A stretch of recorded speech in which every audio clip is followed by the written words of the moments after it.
When I was a little kid, I remember distinctly once finding a toy I'd had when I was an even littler kid.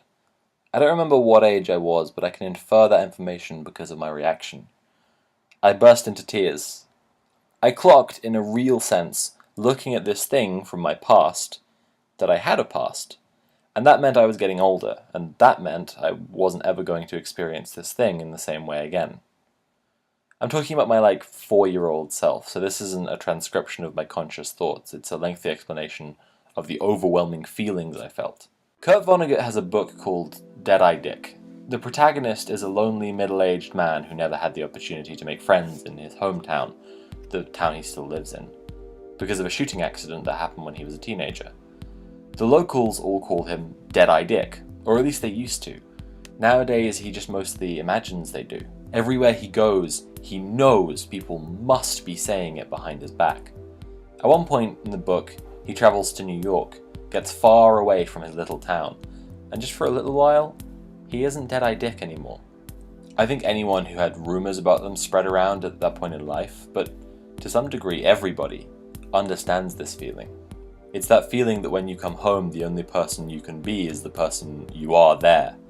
This feeling that the physical place won't let you be anyone but the person you used to be, no matter how much your life has changed. You're still just Dead-Eye Dick.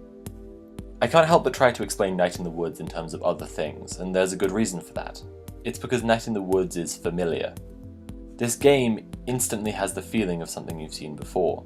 The animation, the design, the dialogue, and the characters and the score. All of it feels so known, so familiar. Parts of it are just perfect little pieces of known stuff put together in such a way as to make them unfamiliar. Look at the video store. It's called Video Outpost 2. This is commented on repeatedly in the game. That doesn't make any sense. At the same time though, it sounds like something, right?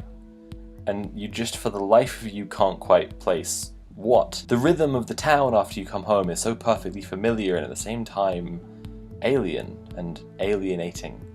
The shops are different, but the war memorials are still there. We love our war monuments in Possum Springs, of course, because we love to hold on to the past, especially a past no one remembers because everyone from it is dead.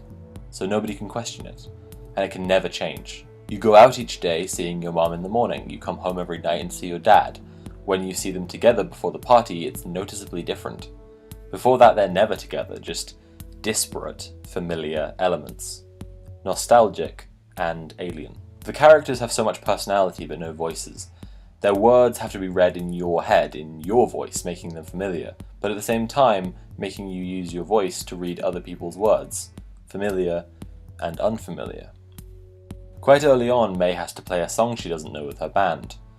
While you're focusing on playing the chords you don't know, you feel May's unease. When you get one wrong, the visual reaction of the game communicates that horrible feeling we all know too well, trying to go along with a song and realizing just too late you don't know it as well as you thought. And while you're focusing so hard on trying to get it right, you probably don't even notice the lyrics, which is singing about how you should do anything you can to get out of this town before it's too late. Singing literally die anywhere else. The reveal of information about the character you're playing as feeds into this as well. You get hints of something going down with May, something in her past, but you don't know what. It's weird to play as a character you don't know everything about. It's weird for the same reason it's weird to have to read all the dialogue. This character should be the most familiar thing in the game to you, but there's still something that separates player and character from each other. The same element, but stronger, is at play when May is drunk. You select an appropriate phrase, the one you feel is most helpful to make up for your fuck-up, but the words that actually come out of May's mouth aren't what you chose. I've only ever seen one film, and that's Hereditary. Or, at least I can't remember if I've seen any other films because I'm just too afraid. A huge part of what's scary in Hereditary is the slow realization that the people most familiar to you, your family, might not be who you think.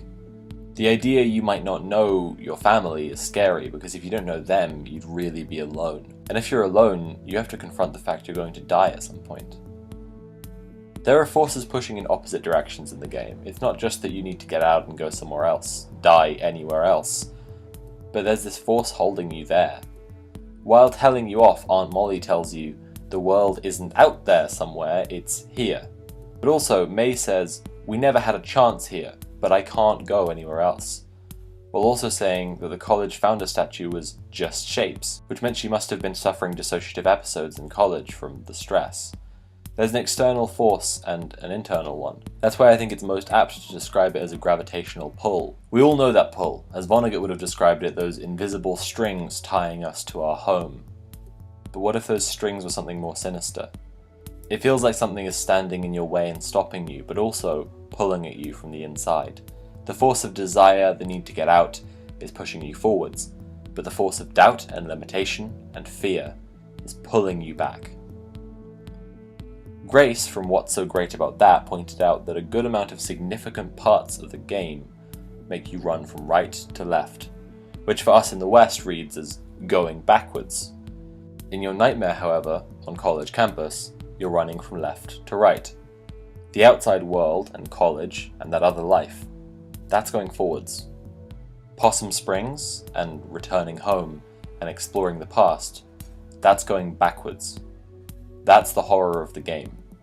The familiar way, the way home, the way to the known and comfortable, is wrong.